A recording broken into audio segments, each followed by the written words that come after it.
sometimes with these videos, things line up pretty nicely. Märchen Vale is a game that carried a bit of weight in Japan, and as I'm recording this, it has just been released in the US for the first time. It's part of the Egg service that's bringing some Japanese computer games to the Nintendo Switch. Märchen Vale was originally released for the PC-88 in 1985. It was developed by System Sakam, a relatively small computer game company who we're going to see a few more times before the Disk System is done.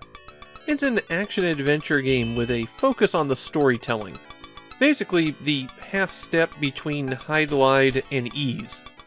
And here's the Disk System port. Coming 2 years after the original's release, it feels very much like a direct port of that PC-88 game, including the limitations of the PC-88.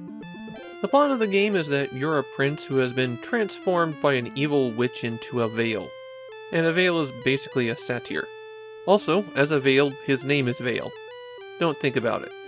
You'll have to travel through 8 chapters of a mythological kingdom to find how to become human again, and win the hand of your princess. The Märchen of the title is the German word for fairy tale, so that should give you some idea of the tone that they're going for with this one. The way that you play is that you walk around these rather small environments, maybe 3 screens across by 3 high, and pressing the A button throws out an attack. B will make you jump, but only if you have 5 or more hearts of health. You start out with a maximum of 5 hearts, but as you defeat enemies they can drop fairies, and if you collect 4 fairies, then your life bar extends by 1. Extension doesn't mean health recovery though. To do that you'll have to shoot open obstacles in order to find herbs, hearts, potions, and other things that look tasty. Those items are always in the same places, so it helps to take your time in the early stages, build up your health bar, and then recover your life. There's 2 terrain features that are common on every stage that you should be aware of. The first is a hole that if you fall down it, you go back 1 stage. However, if you fall down it on the first stage, then you just get a game over. The second is this blue circle, and when you're standing on it, if you press up and A on the second player controller, then you save your game. And that is the only way to save your game. That's important because death comes at you fast in Märchen Vale. Falling off the stage, whether you get knocked off or just walk, means an instant game over. And there are gaps in the terrain everywhere. On the other hand, there are places where you can walk down off the stage, like here in Stage 1, and that's where a lot of the difficulty in Märchen Vale comes from. This is one of those games where what you have to do to progress is really obscure. You'll often have to find items in order to unlock progress, but the game doesn't tell you what those items are, even in the big cutscenes, or how to use them. On the first stage, you have to go off the screen there, and then wander around in the sky for a bit until you can pick up this cape. Then you can take it back to another place in the stage, and now you'll survive walking off the edge there and be able to reach this background graphic. If someone didn't tell you that you needed to do that, you're going to have a really hard time figuring it out for yourself. You can see all of the items that you've collected by pressing the select button, but you don't really do anything with them there.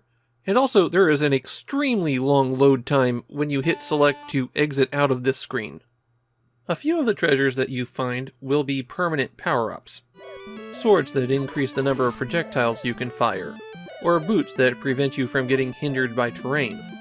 But for the most part, they're just acting as keys to let you get through to the next chapter. Something that you might have noticed while I've been playing is that Märchen Vale is extremely choppy.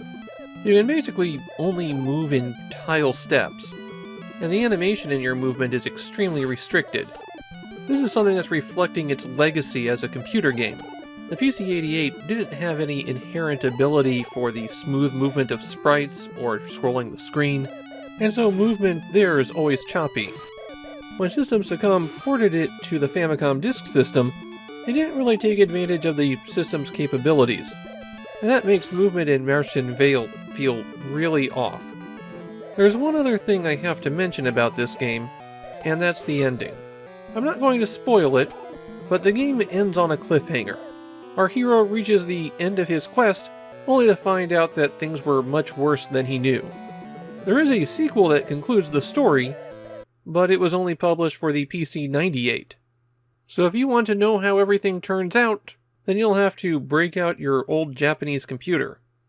In Japan, the game is pretty notorious for being excessively difficult, and of course, never delivering on its ending for people who didn't have the computer game. If you didn't have the instruction manual, then you'd never know how to save, and that would take an already extremely difficult game to completely impossible. But that said, it also seems to have a bit of a reputation as a hidden gem. My feeling is it's just a bit too rough to play. You are going to want to follow a guide if you're going to make any progress here, and I think the action winds up feeling a bit too clunky. On the other hand, the cutscenes are actually kind of charming here, and I think the ending cliffhanger is genuinely surprising. At least surprising enough that I kind of want to just watch a playthrough of Märchen Vale 2, so I can know how it all turns out. This is the kind of game where I can see how players would bounce off it pretty hard right now, but in 1987, I could also see players getting kind of hooked on it. So I think Märchen Vale is a bit of a mess of a game, but an interesting mess.